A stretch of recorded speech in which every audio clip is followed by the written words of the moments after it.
네, 대통령 선거 이제 며칠 남지 않았는데 네거티브도 많았고 여러 가지 각종 쏟아지는 일들이 많습니다. 우리 유권자들이 정신 바짝 차리지 않으면 깜빡하면 판단이 흐려질 수도 있겠습니다. 오늘 두 분의 전문가를 모셨습니다. 대선과 관련된 얘기 집중적으로 더 나눠보겠습니다. 김경진 변호사님 나오셨습니다. 안녕하십니까. 안녕하세요. 네, 시사평론가 이봉규 선생님이십니다. 네, 안녕하세요. 안녕하세요. 자, 오늘 이제 인터넷 검색에서 순위 1위에 올랐던 것이 윤여준 위원장, 문재인 후보 지지를 선언한 보수의 책사란 분인데 그분이 이제 굉장히 감동적인 연설을 했다 그래요. 그 핵심 키워드를 뽑아보자면 역시 문재인 후보는 통합을 할 수 있는 분, 뭐 그런 말이었던 것 같은데 통합, 대통합 이건 박근혜 후보 뭐 다 모든 후보들이 강조하고 있는데요. 한번 상상력을 한번 발휘해보는 시간을 갖겠습니다. 만약에 문재인 후보가 대통령이 됐을 때 이런 사람을 반대 진영에서 이런 자리에 발탁한다면 통합의 정신을 내가 인정할 수 있겠다. 반대 경우도 마찬가지고요. 박근혜 후보라면 이런 경우라면 인정할 수 있겠다. 가령 어떤 게 있겠습니까? 다 상상의 영역입니다. 그러니까 그 이승만 대통령이 아마 농지개혁할 때 그 정적이었던 조봉암 씨를 농림부 장관으로 임명을 해가지고 농지개혁을 시켰거든요. 또 오바마 대통령 같은 경우 취임하자마자 그 경선 과정에서 다투었던 힐러리 국무장관으로 임명해서 외교정책 총괄을 시켰는데 이렇게 자기랑 대척점에 있는 세력의 어떤 잘할 수 있는 사람을 뽑아서 자기 진영에 어떤 핵심적인 임무를 맡긴다면 그것이 이제 정말 진정한 통합으로 가는 아마 첫걸음일 것 같은데 아마 뭐 양 캠프, 문재인, 박근혜 캠프에서 생각을 해본다면 현재 지금 화두가 경제민주화 아니겠습니까? 그럼 경제민주화에서 본다면 문재인 캠프에서는 아마 새누리당의 이해운 의원 정도를 픽업해서 경제민주화를 담당하도록 하면 문재인 후보가 대통령이 된다면 남성이고 이해운 의원은 여성이고 그래서 여성 뭐 이렇게 부총리나 여성 총리로 발탁해서 그 일을 맡기면 남녀 간에 또 이 비율도 맞고 또 사회 변호사라고 하는 사회적 영역 또 경제적 영역 이런 어떤 기능적인 업무 분장도 되고 또 이렇게 정당 또 새누리당 안에서는 이해운 의원이 지금 경제민주화에 대해서 제일 적극적인 스탠스를 가지고 있거든요. 그래서 그런 점도 맞을 것 같고. 이해운 의원을 그러면 친박의 핵심인데 이해운 의원을 경제부총리나 아니면 또는 심지어 총리로 심지어 총리까지도 발탁을 함으로써 주도하도록 한다. 거꾸로 지금 이제 그 박근혜 후보가 대통령이 되신다면 아마 민주당의 이용섭 의원 정도를 픽업해서 경제민주화를 맡긴다면 이용섭 의원 같은 경우는 지금 박근혜 의원이 이렇게 비판했던 참여정부에서 뭐 관세청장도 했고 또 뭐 국세청장도 했고 뭐 정책 수석도 했고 국토해양부 장관도 했고 기획재정부 장관도 많은 장관직을 거쳤죠. 그리고 지금 현재 민주당 정책위원장으로서 경제민주화에 관한 어떤 아이디어나 이런 기획 의견들이 이용섭 의원 머릿속에서 상당 정도가 나오니까 거꾸로 여성 대통령 또 영남 대통령인데 남성 총리 또 호남 출신에다가 안정적인 어떤 관료 출신의 뭐 경제통 이렇게 하면은 민주당이 주장하는 어떤 경제민주화가 상당 정도 자연스럽게 반영될 수 있고 지역 균형도 맞고 그래서 그렇게 이해운, 이용섭 정도로 상호 트레이드 한다면 모양은 참 좋은 것 같습니다. 그렇겠네요. 어떠십니까? 아주 좋은 의견인데요. 듣고 보니까 아주 아름답네요. 제 생각에는 이제 예를 들어서 민주당에 영입을 한다면 김종인 위원장을 문재인 대통령의 경우 김종인 위원장을 경제민주화 당신이 한번 해보죠. 왜냐하면 김종인 위원장의 경제민주화하고 문재인 후보가 얘기하는 경제민주화가 더 가까워요. 박근혜 후보가 얘기하는 것보다. 그러니까 그러면 이제 상징성이 있잖아요. 경제민주화를 달성하겠다는 의지도 있고 화합의 어떤 상대의 작전 참모를 모셔다가 이쪽에 정책을 펼친다는 그 의미도 있고 그래서 김종인 위원장이 가면 굉장히 좀 모양새가 좋을 것 같고요. 그리고 그 양반이 좀 이렇게 왔다 갔다를 잘 하셨어요 지금까지. 꼭 한 군데 고집을 안 하시는 분이니까 문재인 대통령이 만약 되셨어도 오라고 그러면 콜하면 아마 가실 수도 있을 것 같아요. 그리고 이제 이쪽 박근혜 후보가 이제 대통령이 된다면 안철수 씨가 임명직은 안 받겠다고 그랬지만 임명직이 아닌 그거는 문재인 정부에서 임명직을 안 하겠다는 뜻이었죠. 그러니까 그렇지만 이제 어떻습니까? 그렇지만 박근혜 후보가 돼도 임명직은 안 할 거예요. 그러면은 이제 이거죠. 국민 통합 및 새정치 어떤 무슨 국민위원회, 국민위원회 거국적은 청와대의 내각을 뛰어넘는 네. 또 다른 별도 조직으로 예. 당신이 그냥 나 대통령의 뭐 허락 이런 것 필요 없이 네. 당신이 그냥 새정치와 어떤 정치 쇄신 분야를 정치 쇄신 분야를 당신이 대통령이라고 아하. 생각하고 나는 그건 신경 안 쓸 테니까 네. 별도 조직으로 당신이 그건 대통령이요 아하. 하고 새정치와 국민 통합은 당신이 그냥 허쇼. 그냥 그 분야는 당신이 대통령이 하고 힘을 실어주면은 그것도 또 명분도 있고 안철수 씨 입장에서도 보면은 자기가 원하는 게 권력보다는 새정치라고 그랬으니까 네, 네. 임명직 안 받겠다고 그랬으니까 네. 정부의 조직하고는 별도로 네. 말하자면 어떤 국가의 어떤 멘토로서 네. 하여튼 무슨 별도 기구 그게 뭐 이름이 뭐든 그렇게 해서 네. 자기 자발적으로 운영해 나가면 네. 네. 그 통합도 되고 새정치도 되고 뭐 일거양득 아닙니까? 꼭 먹고 알 먹고. 그 경우라면 이제 새누리당이 국회 일당이니까 박근혜 대통령의 리더십에 따라 국회에서도 뭐 입법 절차 굉장히 협력을 잘 해준다고 상상을 해볼 수 있겠네요. 어쩌면 정말로 네. 이제 지금 사실은 정책이 네. 양 캠프가 정말 많이 싸우는 것처럼 보이지만 네. 네. 실제로는 각 정책에 구체적인 영역이 들어가면 수렴하고 있는 게 굉장히 많거든요. 그렇죠. 네. 근데 그 수렴하고 있는 영역을 정말로 뭐 안철수가 됐건 누가 됐건 누군가를 맡아서 네. 최소한 공통 분모를 신속히 그냥 일괄 입법화하는 작업을 맡는 기구라든지 사람이 네. 좀 네. 탄생해야 될 네. 필요성은 분명한 것 같습니다. 우리 야, 이건 상상의 영역이긴 했지만 생각해보면 이 네거티브에 기분 하루 좋은. 종일 예. 짜증이 그렇죠. 났었는데 예. 저는 그런 생각이 들어요. 방금 우리 이현수 기자가 네. 네거티브에 대한 그 리포트를 하지 않았습니까?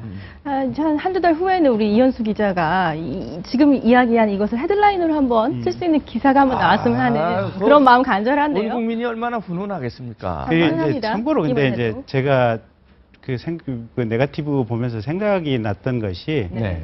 이제 박근혜 후보께서 이런 말씀을 하셨어요. 네. 후보가 정당에 이제 대통령 후보가 너무 늦게 나오다 보니까 네. 후보에 대한 검증의 시간이 없고 네. 그게 너무 이렇게 봤다 시간이. 네. 그래서 대통령 후보는 최소한 4개월 전, 국회의원 후보는 한 2달 전에까지는 뽑도록 해야 된다 이제 이런 네. 의견이었는데 정말로 저는 전적으로 찬성을 하고요. 아, 네. 그래서 대통령 후보는 4개월이 아니라 한 1년 전에는 뽑아야 될 것 같아요. 그러니까 옛날에도 네. 임금 왕세자를 최소한 한 3, 4년 정도는 세워놓고 이 관점, 네. 저 관점에서 대신이나 또 임금, 아버지 임금이 계속해서 봐왔거든요. 그러면서 이게 도저히 안 되겠다 싶으면 폐쇄자를 하고 이랬는데 네. 최소한 1년 전에는 각 정당에서 대통령 후보를 뽑고 네. 네. 그 사람에 대한 검증이 자연스럽게 이루어지면서 다만 이제 검증 같은 것은 일종의 이제 인터넷 사이트를 하나 만들어서 네. 이 후보에 대해서 제기되는 이러이러한 의문이 있습니다. 이런 네. 공식적인 으로 이렇게 등록을 해서 네. 최소한 그 사이트에서만 등록된 부분에 한정해서 검증을 하도록 하고 네. 네. 다만 거기에 올릴 수 있는 시점도 네. 대통령 선거 3달 전까지만 올리도록 하자. 네. 3달 후에는 올리는 것은 과연 그 이전에 발생한 거 3달 후에 올리는 것은 아예 무효로 그냥 없는 걸로 치자. 네. 뭔가 이렇게 검증에 관련돼서도 체계적이고 뭔가 시스템화된 뭔가가 좀 필요하지 않나 그런 생각이 자꾸 들더라고요. 나 오늘 지난번에 김 변호사하고 굉장히 그 의견이 달라서 네. 공방이 오고 왔는데 네. 오늘은 아주 멋있네요. 아주 어? 오늘은 굉장히 이제 아주 잘생겨 보이고 네. 아니 진짜 멋있는데 아, 지금 아니 그 의견 내가 굉장히 전적으로 동감. 미국의 경우도요. 그 양당의 후보 경선 통해서 대통령 후보 되는 게 1년까지는 안 돼도 1년 가까이 됩니다. 네. 1년까지는 안 돼도 그렇게 하니까 검증이 충분하거든요. 네. 근데 이건 너무 진짜 요번에 그거는 좀 우리가 훈훈한 얘기만 해서 안 되는 게 네. 단일화 과정에서 너무 네. 뭐랄까 진을 빼고 국민들을 혼란스럽게 했어요. 그거는 솔직히 잠깐만. 그래서 역사의 발전이 필요한 겁니다. 안철수 씨하고 네. 안철수 씨하고 문재인 후보하고 그거는 조금 반성을 해야 돼. 이제 네. 그거가 이제 지금 나는 굉장히 중요한 얘기예요. 그래서 네. 한 신문고처럼 한 사이트를 해서 거기서 네거티브가 됐든 의혹이 됐든 제기해서 검증을 충분히 해서 그 선거 임박해서만 아니면 말고 막 터트리고 네. 그냥 선거 이제 끝나니까 네. 지금 그거거든요. 예. 네. 막 질러대는 거예요. 그냥 뭐 선거 어차피 그냥 끝나니까. 네. 네. 근데 그런 방법은 아주 좋네요. 아주 네. 굿 아이디어. 예, 좋습니다. 자, 두 분 말씀을 종합해 보면 박근혜 후보가 대통령이 될 경우에는 정치 쇄신은 안철수 네. 전 후보가 그리고 경제민주화는 이용섭 현 민주당 정책위장이 주도하는 그림을 상상할 수 있고요. 네. 문재인 후보가 대통령이 된다면 이해훈 국무총리 또는 부총리로서 네. 그리고 김종인 박사가 두 분 중에 누가 됐건 경제민주화를 주도하는 모습 상상할 수 있는데 네. 자, 실현 가능성은 둘째 문제라도 하여간 목요일 밤에 생각할 때 좀 청량제 같은 얘기입니다. 네. 실현 가능할 수도 있어요. 노력만 하면은 지도자가 용단을 내리면. 네. 네. 이제 좀 현실로 돌아가 볼까요? 우리 이제 6일 남지 않았습니까? 자정이 지나면 이제 그 자정이 지날 텐데 그럼 이제 5일입니다. 네. 그 지지율 격차가 줄어들고 있어요.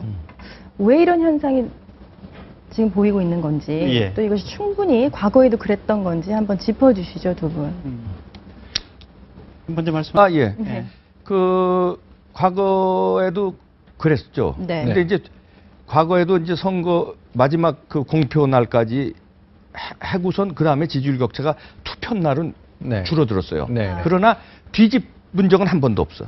뒤집은 적은 한 번도 없는데 상당한 격차로 많이 줄어들긴 했거든요. 어느 선거나. 그래서 지금은 경우에는 과거보다 더 추격세가 네. 이런 뭡니까 안철수 효과도 있고 네. 예. 그다음에 지금 이 마타도 이게 흑색 선전 이런 것도 아마 영향을 미쳤으리라고 보는데 네. 그러나 조심스럽게 추격하기 아니 이제 뒤집기는 네. 좀 어렵지 않겠냐가 지방 그 언론사 네. 조사한 게 있어요. 네네. 각 지방 언론사를 종합한 게. 네네. 거기서 보니 그게 굉장히 그 구체성이 있거든요. 왜냐하면 각 지역의 신문들이기 때문에 지역 여론을 잘 대변합니다. 네네.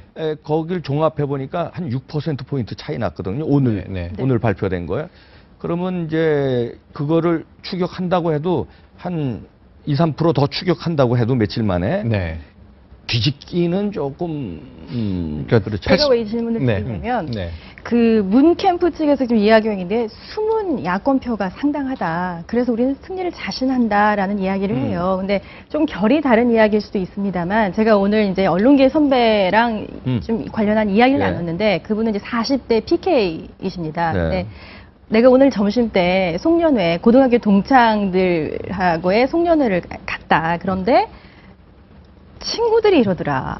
정말 모르겠다. 누굴 찍어야 될지. 그래서 깜짝 놀랐다. 이렇게 많은 부동표가 있는지 나도 몰랐다. 나만 그런 줄 알았는데 그런 이야기를 하시더라고요. 그것도 맞는 말이에요. 네. 지금 맞는 이번 선거는 특이해요. 하여튼 네. 지금까지 그러니까 제가 얘기하는 건 지금까지 추세가 그렇다는 거고 네. 뒤집을 수도 있습니다.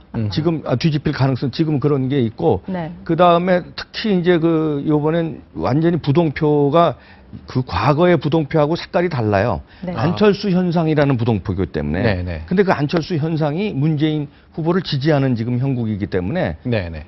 뒤집을 가능성도 있습니다. 아. 네. 또 이렇게 얘기해야 좀 여권 지지자들이 긴장하거든요. 제가 네, 투표를. 말씀해 주시죠. 드리면 그러니까 전체적으로 그런 것 같더라고요. 이제 최근에 그러니까 안철수 후보가 문재인 후보 손을 잡고 들어준 게 6일 오후 4시거든요. 네. 네.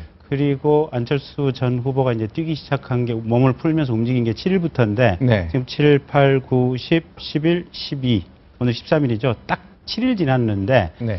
그 7일 전에는 지금 박근혜 대 문재인이 적게는 한 4%, 네. 많게는 11%까지 차이가 났었거든요. 네네. 근데 지금 7일 만에 적게는 1%, 많게는 한 6%, 이 정도 차이로 이렇게 줄어들었거든요. 네. 그러니까 안철수가 7일 동안 뛰면서 최소한 한 5% 정도가 격차가 갭이 줄었다. 네. 네. 저쪽은 떨어지고 이쪽은 올라가서 예, 예. 5%의 갭이 줄었다. 아하. 그러면 안철수 효과로 인해서 매일 0.78%의 갭이 줄어들고 있다. 네, 지금 네. 상황은 그런 것 같고요. 예, 예. 그 추세가 지금 얼마만큼 갈지는 네. 결국은 박근혜 후보 캠프에서는 지금까지 잘 해오던 방식대로 끝까지 잘해야 되는 것이고 네. 네. 그 문재인 캠프 쪽에서는 이 추세를 계속해서 가속 페달을 밟아서 더 나아가야 되는 그렇죠. 것이고 이제 네, 이게 네. 중요한 건데 그 여론조사와 관련해 가지고는 이 부분이 있는 것 같아요. 네. 그러니까 가장 지금 사각지대가 하나 있는데 네. 그 20대 후반부터 40대 초반까지 네. 그런 나이대로서 회사에서 이렇게 사무 보면서 일하고 있는 사무직들 있지 않습니까? 그렇죠. 일단 공무원만 해도 전국에서 지금 100만 명이고 네. 각 기업체에서 책상에서 이렇게 모니터를 앞에 보고 있는 쉽게 말해서 회사에서 대리, 과장 요 정도 선까지 예, 예. 이 사람들은 핸드폰을 통해서 여론조사를 받을래야 받을 수가 없어요. 아. 그러니까 요새 이제 여론조사가, 여론조사가 유선 전화 반, 핸드폰 전화 반인데, 네. 핸드폰도 받을 수 있는 사람이 뭔가 자영업을 하거나 자기가 좀 시간적 여유가 있거나, 한 7분 정도는 답을. 최소한 5분, 7분 정도는 걸리니까. 그래서 마음의 여유가 있고 좀 시간의 여유가 있는 사람인데, 직장의 책상에 앉아 있는 것 자체가 눈치 보이는 직장인 군상들, 그게 20대 후반에서 40대 초반까지 이 나이의 세대들인데, 이렇게 일하는 사람들은 기본적으로 이 여론조사라고 받을래야 받을 수가 없기 때문에 이 사람들은 여론조사 그 사각지대에서 다 빠져 있다. 고학력 화이트 칼라의 가능성이 있다는 얘기신 거죠. 근데 그 숫자가 얼마냐면 적게는 500만에서 많게는 800만 정도가 추정이 돼요. 그러면 이 표가 그 직전에 최소한 한 6개월 상간 또는 선거 직전에 어떤 한 후보 캠프에서 대형 사고를 치거나 또는 그 직전에 어떤 여권에서 야권에서 또 각자 어떤 국민의 민심을 잃는 이런 상황이 되면 이 표가 어디로 가느냐에 따라서 결국은 그 선거의 결판이 나는 것 같은데 그래서 이 여론조사가 지금 뭐 이래서 지금 6% 정도 차이는 난다 그러지만 이 부분은 완전히 사상된 것이기 때문에 이 고학력 화이트 칼라 그러니까 아까 우리 앵커분 친구분 말씀하신 이분도 선배의 친구들. 근데 그분 역시 아마 대체로 지금 그 안에 포함된 분들인데 상당수가 여전히 부동표고 뭐 지금 현재의 정권 교체를 열망하는 어떤 국민이 대략 한 60% 정도 된다고 여론조사가 나왔으면 평균적으로 그 정도의 가능성은 되지 않을까 이런 측면에서 보면 여전히 지금 야권이 치고 갈 동력은 충분히 있어 보이고 그다음에 이제 마지막 변수가 3차 TV 토론에서 거기서 또 이제 국민들이 어떤 평가를 하느냐. 그러니까 지난번에 2차 TV 토론하고 13%가 바꿨다는 거거든요. 물론 어느 쪽에서 어느 쪽으로 바꿨느냐까지는 조사는 안 돼 있지만. 그렇군요. 알겠습니다. 자, 그러면 여론조사는 요만큼 정리를 하고요. 그러니까 네거티브 얘기 길게 하지 않겠습니다만 어제 오늘 사회에 나왔던 몇 가지 아이템을 놓고 짧게 코멘트를 해주십시오. 이거는 꿀밤 3대감이다. 국민의 이름으로 2대감이다. 1대감이다. 아니다. 이건 할 만한 거다. 첫 번째, 그 새누리당이요. 문재인 후보 아들의 취업 과정에 면접 카드가 없다. 좀 이상하다. 이런 의혹을 제기했어요. 어떻게 보세요? 그거는 일리가 있죠. 왜냐하면 그 특혜 의혹이 있잖아요. 의혹이 아니라 그런 그 흑색 선전하고는 다릅니다. 왜냐하면 그건 밝혀졌고 밝혀진 게 뭐냐면은 14개월 근무하고 퇴직금을 37개월 분을 수령을 했어요. 퇴직금을. 그러니까 뭐 직장 생활을 해보셔서 알잖아요. 그거는 뭐 편법이죠. 그리고 입사한 지 1년도 안 돼서 그건지 뭐 알아보시면 알지만 1년도 안 돼서 해외 연수를 갔고 굉장히 특혜죠. 그리고 입사할 때 해외 연수를 자비로 갔다는 뜻인가요? 아니 기관에서 보내주고 그 다음에 입사할 때도 굉장히 특혜가 많았어요. 여러 가지 채용 조건이라든가 이런 게. 그다음에 구체적으로 한번 말씀해 복수 후보가 아니고 그러니까 한수 후보라고 그 얘기를 좀 구체적으로 무슨 특혜를 받았는지. 아니 그러니까 지금 얘기하잖아요. 그러니까 그런 게 다 나왔으니까. 뭐가 나왔습니까? 아니 제가 얘기하잖아요. 지금. 뭘 얘기하셨어요? 아니 14개월 된 14개월밖에 안 되고 아니 채용할 때 특혜를 많이 받았다면서요. 채용할 때 조건이 그러니까 무슨 예를 들어서 복수 지원이 아닌 그 문재인 후보의 아들을 이제 선발을 했고. 아니 그러니까 그게 구체적으로 무슨 특혜입니까? 아니 아마 제가 좀 정리를 하자면 이런 거죠. 문재인 후보가 청와대 수석 비서관을 했을 당시에 비서관을 지냈던 분이 뭐 물론 바로 밑에 비서관 아니지만 기관장으로 있는 공기업에 취업을 했다 뭐 그런 것들. 그렇죠. 그럼요. 그게 다 특혜죠. 뭐 아니 뭐 좀 오해 소지는 좀 있을지 모르겠는데 아직 특혜가 있는지는 뭐 확인된 바는 아직까지는 없는 건가요? 그래서 아까 말씀드린 대로 사실은 어떻게 보면 그런 의혹이 있는 부분들은 사이트를 하나 만들어서 최소한 4, 5개월 전에 등록시켜놓고 문재인 후보 아들이 이런 의혹이 있을 수 있으니 거기에 대해서 해명해 볼 수 있으면 해명해 보시오.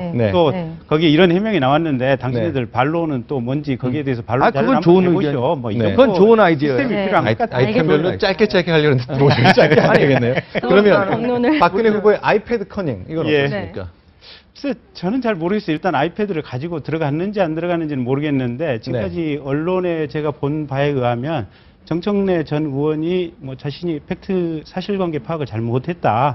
아이패드 안 가지고 들어간 것으로 알고 있다. 그래서 사과한 걸로 저는 알고 있거든요. 그래서 만약에 그러니까 아이패드를 뭐 여전히 지금 그래도 그러면 정청래 의원의 사과에도 불구하고 네. 아이패드를 들고 갔다는 트윗이 돌고 있는 건 제가 보긴 봤어요. 네, 네. 봤는데 아마 정청래 의원께서 사과하신 게 맞겠죠. 네, 그거 네. 맞다면 네. 조금 정청래 의원이나 네. 민주당 쪽에서 누군가는 어쨌든 섣부르게 얘기를 하신 거겠죠. 박근혜 후보의 뭐 보고 얘기하면 예, 제가 거기 문제가 뭐냐면 이제 사과한 거는 이제 좋은데 그 의도가 예를 들어서 그게 사진이 밝혀졌기 때문에 사과한 네, 거거든요. 그러니까 사진이 그 가방 박근혜 후보의 가방이라는 게 밝혀졌고 박근혜 후보가 유세 도중에 그 가방도 들어 보이더구만요. 그러면서 이 가방이었다고. 그러니까 네. 명백하게 밝혀지니까 사과한 거라고요. 그러니까 흑색선전에 의혹이 있을 때 아 그게 아니다고 사과한 게 아니라 명백하게 사진이 나오고 증거물이 나오니까 그제서야 이거 큰일 나게 됐거든. 아주 네거티브 하려다가 완전히 사실이 아닌 게 네, 사진 네. 아니 증거물이 있으니까 그제서야 사과한 거니까 그거는 좀 사과의 뭐 의미가 어쨌든 네, 사과를 사과를 한 한 거죠. 거죠. 예. 그거는 거죠. 정청래 네. 의원이 그건 자살골을 좀 네. 짧게 하나 그러면 박근혜 후보의 4억 원짜리 옷값 그러니까 그동안 네. 옷 입은 걸 다 사진을 찍어봤더니 네. 이것이 뭐 300만 원짜리고 치면 얼마일 거고 뭐 150만 원짜리면 얼마일 거고 그런 게 나왔는데 뭐 그러니까 이제 국민들 입장에서는 네, 네. 뭐 대통령 후보들이 사실은 이제 우리하고 똑같이 네. 뭐 어떻게 보면 해장국을 먹고 네. 우리하고 똑같이 좀 싼 속옷을 입고 이러기를 희망하긴 하지만 네. 정작 바라는 것은 대통령이 돼서 정말 멋있게 국정을 잘 다스려주고 네, 네. 우리들의 마음을 따뜻하게 이끌어주기를 바라는 것이지 네, 네. 이분의 삶이 뭔가 조금 뭐 우리보다 뭐 우리가 10,000원짜리 밥 먹을 때 이분이 10만 원짜리 밥 먹었다. 네. 또 우리가 2만 원짜리 뭐 티셔츠 입을 때 이분이 20만 원짜리 티셔츠 입었다. 네. 국민들이 그 점에 대해서 포인트를 두고 있는 것 같지는 않아요. 그래서 네, 네. 그 점은 이제 서민과 어떤 떨어져 있다는 조금 뭔가 다른 약간의 귀족적인 느낌을 주기 위해서 그런 말이 나왔는지는 모르겠지만 네. 굳이 국민 전체의 일반적인 국민들 입장에서는 별 신경 안 쓰는 문제다. 네. 네. 그것도 알겠습니다. 조금 네. 저 짧게 좀 조금 해주시죠. 유치한 네. 게 네. 그 설령 네. 몇백만 원짜리 옷을 설령 입었다 한들 그게 네. 그렇게 무슨 그게 큰일입니까? 그런데 박근혜 후보는 네, 네. 검소화되는 게 뭐 그동안에 나왔잖아요. 그 가방도 뭐 10년이가 얼마 들고 다니셨다고 그 유세 현장에서 네, 들어보이면서 네, 네. 그 아이패드라는 거. 알겠습니다. 그러니까 예. 그러니까 대통령이 네. 결국은 기획재정부 장관을 통해서 1년에 편성하는 예산이 340조인데 네. 이 340조를 국민의 삶에 올바르고 쓰는 그런 네. 어떤 그렇지. 자질과 그럼. 네. 어떤 사랑의 마음이 필요한 것이지. 알겠습니다. 네. 그런 맞습니다. 네. 맞아요. 네. 하여간 저 카메라 기술도 좋아지고 네티즌 수다대 실력도 대단하기 네. 때문에 뭐 정치 광고에 의자가 얼마짜리다 예. 후보나 의원들이 입었던 옷이 누적해 보니까 얼마다 다 네. 보고 있기 때문에 정말 긴장해야 될 것 정말 같습니다. SNS의 위력도 대단한 문재인 후보는 양말은 뭐 알만이라고 그러더라고요. 그렇게 나왔더라고 사진 찍어서. 검증 가능한 예. 것 같지 않고 끝까지 꼭 한번 알겠습니다. 보시하겠습니까? 네. 사진이 알겠습니다. 나와. 알겠습니다. 그러니까 그런 거 가지고 네. 이게 자, 상관없다고. 오늘 저 청량제 같은 의견을 예. 저번에 주셨기 때문에 오늘 두 분의 토론 100점짜리라고 제가 믿겠습니다. 아이고 고맙습니다. 두 분 말씀 감사합니다. 네, 감사합니다. 감사합니다.